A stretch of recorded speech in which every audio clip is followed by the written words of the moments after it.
pandemic and the economic aftermath has been a real litmus test for nonprofits.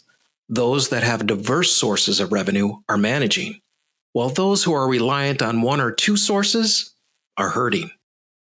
In this podcast, Richard and I discuss how to figure out if you're too reliant on one source of revenue and what you can do about it, and inspire you with a story of two organizations that made the bold leap to invest in new sources of revenue to lead them on a path that will help them weather future storms.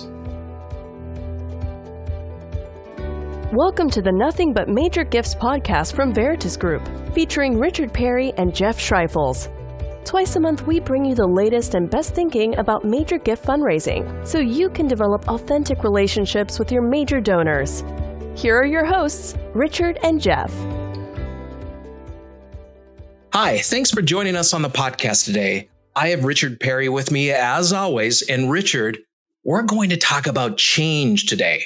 No more just pivoting, but real change. Mm-hmm. And the change we want to talk about is helping nonprofit leaders understand that they have to diversify their revenue sources.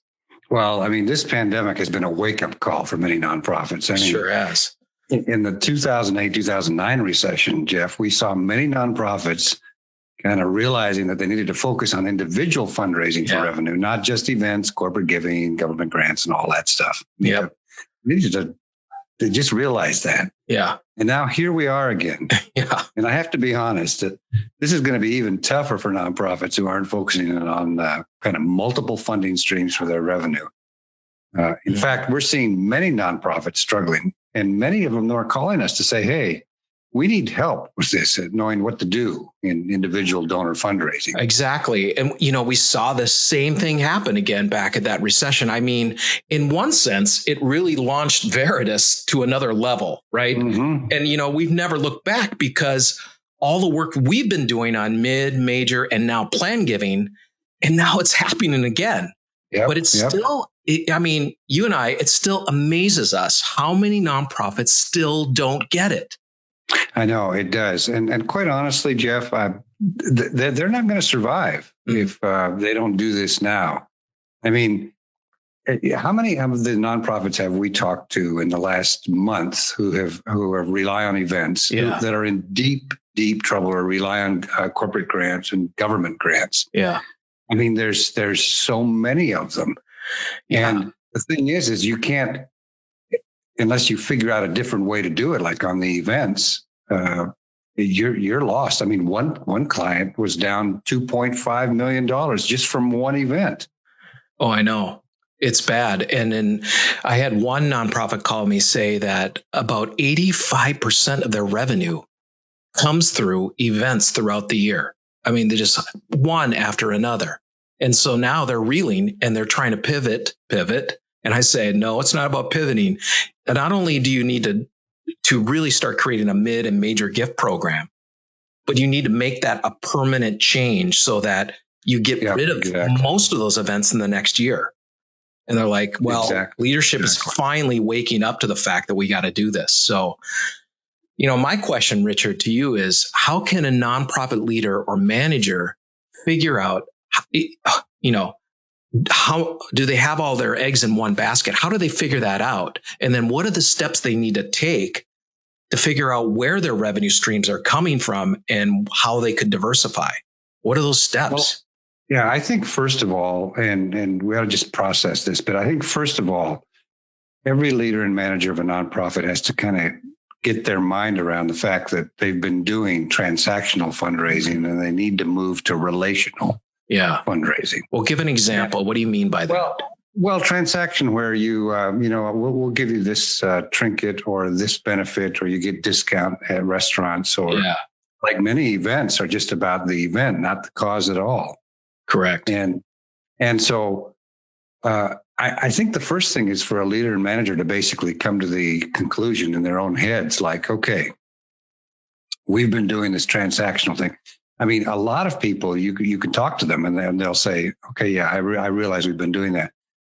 But like even just yesterday, I had a conversation with someone where they just couldn't grasp what the difference was between transactional and relational. And that's a key thing. So I think that's the first step, is to kind of get that point in your head. Boy, I've got to move from transactional fundraising that we've been doing to relational fundraising. Yeah. Yeah.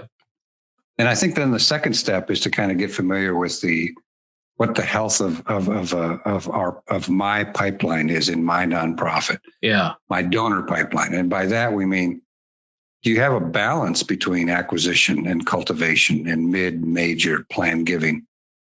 I mean, a lot of people don't even think about it this way. Like, okay, we're just going to start a major gift program, and they don't even have any any donor acquisition thing going. Yeah. I know, it's crazy.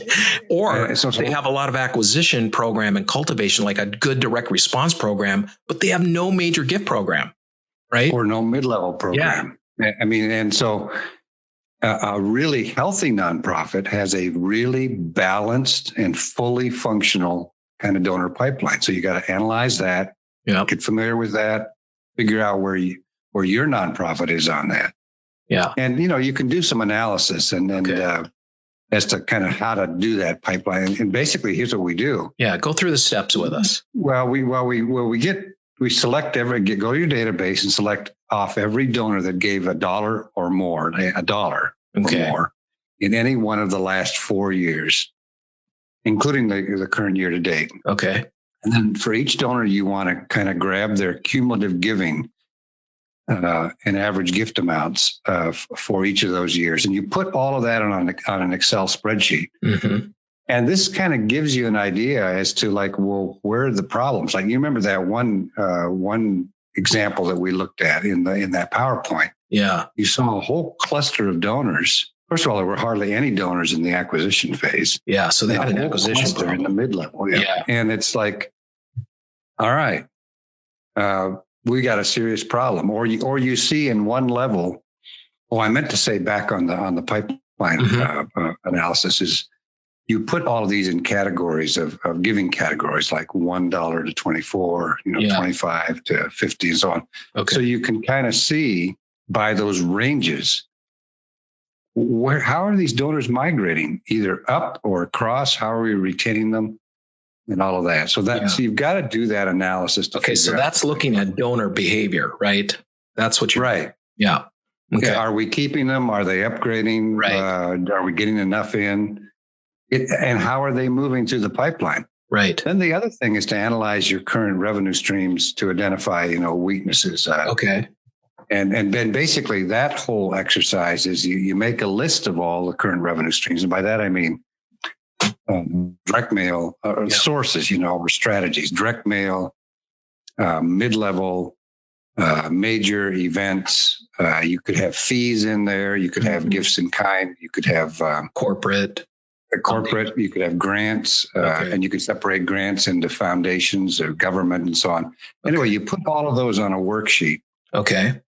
And by the way, we have a whole worksheet that folks can download from our website. Yeah, we'll tell you how to get that. And then for each stream, you list the budget that you had from now all the way through the end of 2020, projected revenue for each of those months in each of those revenue streams. Okay. And then, Chris, you might, when you do that, you might have direct mail at 10% and online at 5% or events at 35% and so on. And you look at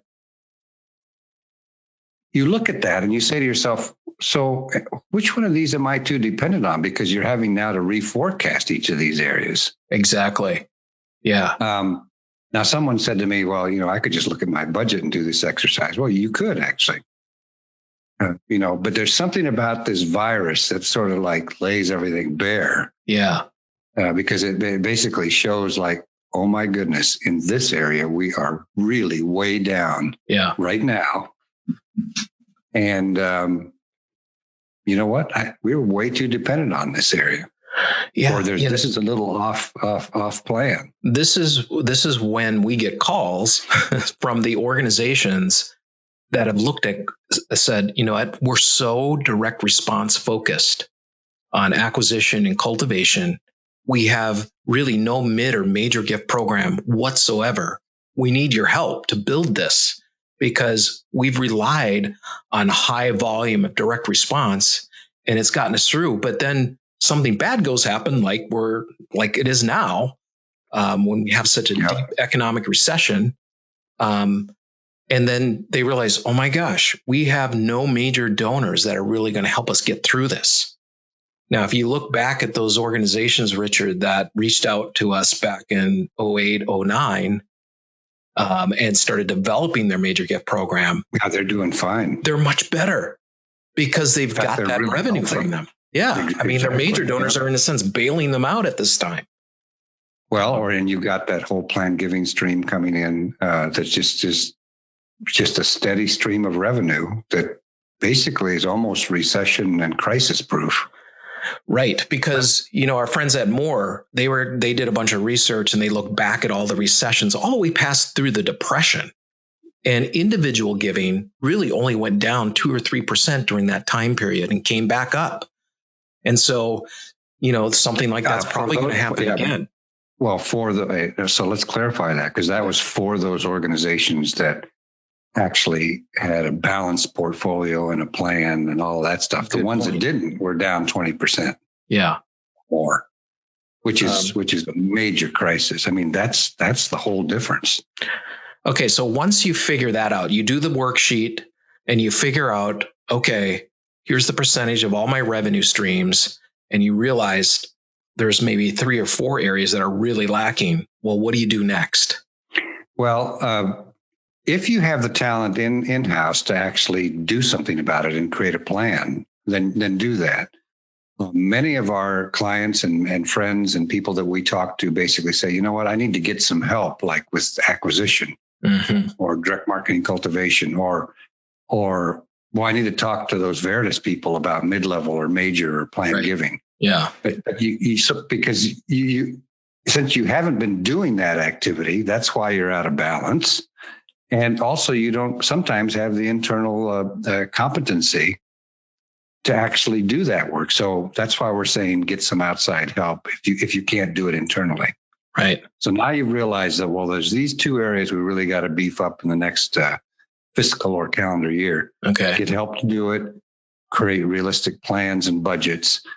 And by the way, you'll when you create those realistic budgets, you'll have an expense and revenue sheet for that new cost revenue center. Right. And that'll reveal that you need some budget to actually make that happen.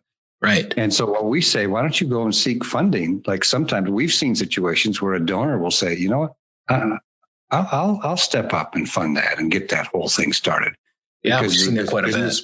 Yeah, this business-minded donor sees it as a better investment than just because it multiplies into more donors, longer giving, and all that kind of thing. Yeah, and there are capacity giving foundations that give capacity giving grants, those kinds of things. But I would definitely seek some outside funding from a donor or a foundation, or both of them, and then execute the plan. Now this is more complicated than you and I are. I mean, we don't have the time to get into all of it. But what we're trying to do is motivate folks to basically say, look at the pipeline, see what you're doing, look at your current dependency and see what you're doing, and then do something about it so you don't face the situation you're currently in again. Yeah. And then develop a plan and do it. And then realize that when you do develop that plan, you're going to get a whole bunch of pushback. That you're going to have current revenue managers that want to grab the budget that's been allocated for your diversification because they are now in trouble in some area. There'll be leadership that says, "Oh boy, I don't think we can do this. We're going to have to back off of that and reallocate the budget that we gave you." There'll be internal pushback, which is what the problem is, which is why you've got to be very courageous and persistent to stay with this thing. It's true. I mean, we've seen the organizations that are successful at doing just this are ones that have a real champion internally that, like you said, is courageous enough to kind of put up with people, the naysayers, and show how this is going to work.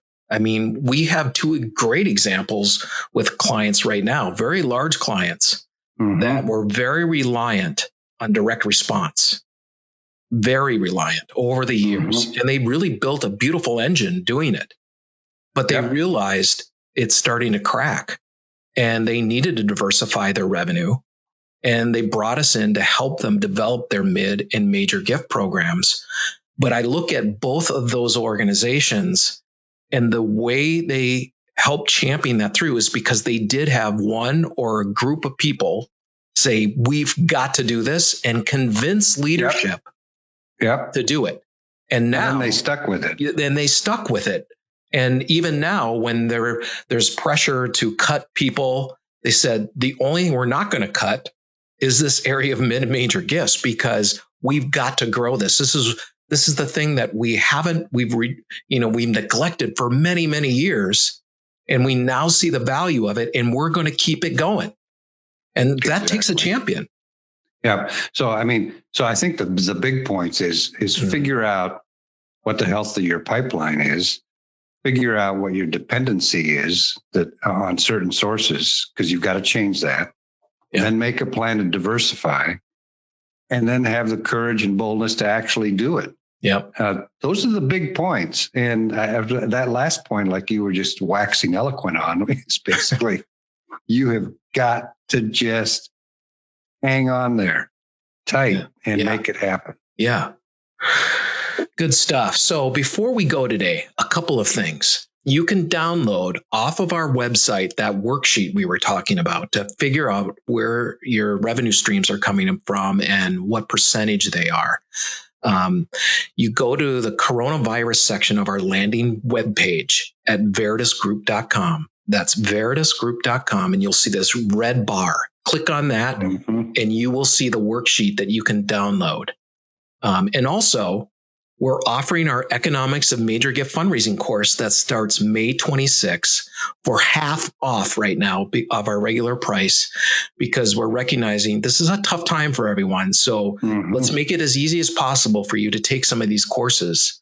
And you can check that out at Major Gift Academy right now. That's majorgiftacademy.com. And Richard, thanks for all of your wisdom here, and all of you who are joining us. Thank you for being with us today, and we'll see you next time. Yep, we'll see you. Thank you for joining us for the Nothing But Major Gifts podcast from Veritas Group. Richard and Jeff also write an ongoing blog that you can subscribe to for free at veritasgroup.com. Please join us again next time.